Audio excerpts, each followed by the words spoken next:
আসসালামু আলাইকুম রহমতুল্লাহি ওয়া বারাকাতুহু। তো সবাই কেমন আছেন? আশা করি ভালো আছেন। সকাল সকাল ঘুম থেকে উঠে ডিউটি। তো সিলিং ডাক্তার এসির মেনটেনেন্স করা মানে একটা ফেরা ফেরা এই এসিটার মোটর ইনডোরে ব্লোয়ার মোটর নষ্ট হয়ে গেছে। আমরা কিছুদিন আগে ক্যাপাসিটার উইক ছিল, ক্যাপাসিটার লাগাইছিলাম, চলছে কয়দিন। আজকে আবার সমস্যা, হাওয়া আসে না। এখন আমরা এসে দেখলাম যে এটা মোটর গেছে।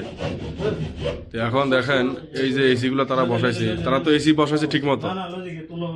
এখন সমস্যা হয়েছে লিল্টিপুট রুমে কিন্তু কাস্টমার আছে, মাসিক কাস্টমার। তো এখন এই হচ্ছে ইনডোরে ব্লুয়ার মোটর, এই যে জিপসাম বোর্ড কাট হয়েছে, এই মোটর ঘুরে না, মোটর আগুনের মতো গরম হয়ে গেছে। এই যে মোটর এটার বেয়ারিং গ্যাস, এই যে শব্দ হইতে আছে,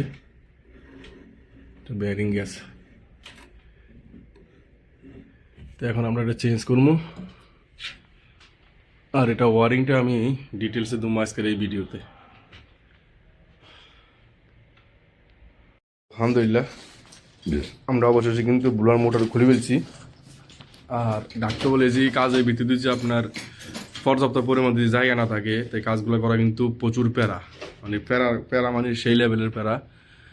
তো ভালো হয়েছে, এটা মোটরগুলো পিছনে ছিল, যদি সামনের সাইডে থাকতো কয়েলের ভিতর, তাহলে আমাদেরকে নিচের পুরো কাভার খোলা লাগতো, নিচের পুরো পার্ট কাইটে আরো পুরো বেশি করে কাটা লাগতো জিপসাম বোর্ড।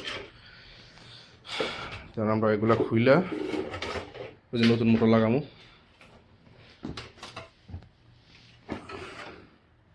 মোটর আমরা পুরানটা খুলে ফেলছি, এই যে পুরানটা খোলা হয়ে গেছে। এখন আমরা কেবল কানেকশন করতেছি।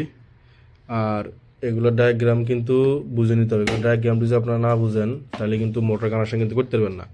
সবসময় কিন্তু সেম টু সেম মোটর কিন্তু আসবে না। আর যেহেতু রুমে কাস্টমার আছে, আমি বেশিক্ষণ সময় নিতে পারবো না। এটা নিয়ে আমি ডিটেলস একটা ভিডিও বানানো আছে, ইনশাল্লাহ আমি দিয়ে দেবো। এগুলোর ডায়াগ্রামগুলা বোঝার চেষ্টা করবেন। ডায়াগ্রাম যদি না বুঝেন তাহলে কিন্তু মোটর কানেকশন করতে পারবেন না, মোটর কিন্তু জ্বলে যাবে। সবসময় কিন্তু সেম টু সেম মোটর আসবে না, কানেকশান কিন্তু কেবল কানেকশান কিন্তু উল্টা পাল্টা হবে, আপনাদেরকে বুঝে নিতে হবে।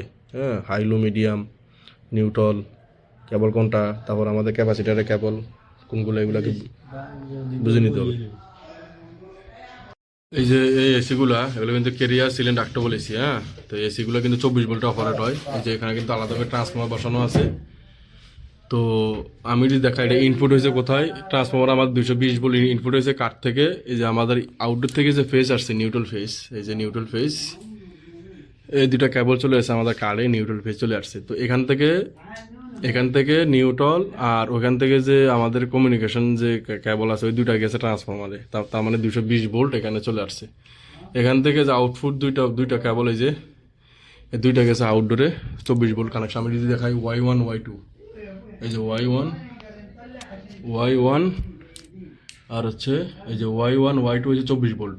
হ্যাঁ, তো এই এসিগুলো সবগুলো কিন্তু 24 ভোল্টে অপারেট হয়। 24 ভোল্ট বলতে শুধু আউটডোরের সিগন্যালের চার্জ হচ্ছে 24 ভোল্ট। এই যে,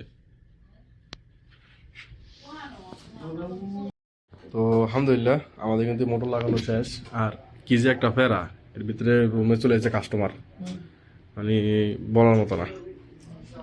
আর ওর সাথে আমরা ফিল্টারগুলো ধুয়ে দিছি, আর এমএর দিছি যে ওটার ফিল্টারের যে স্ট্যান্ডগুলো খোলার জন্য, ফিল্টার বসাতে আবার স্ট্যান্ড লাগাবো।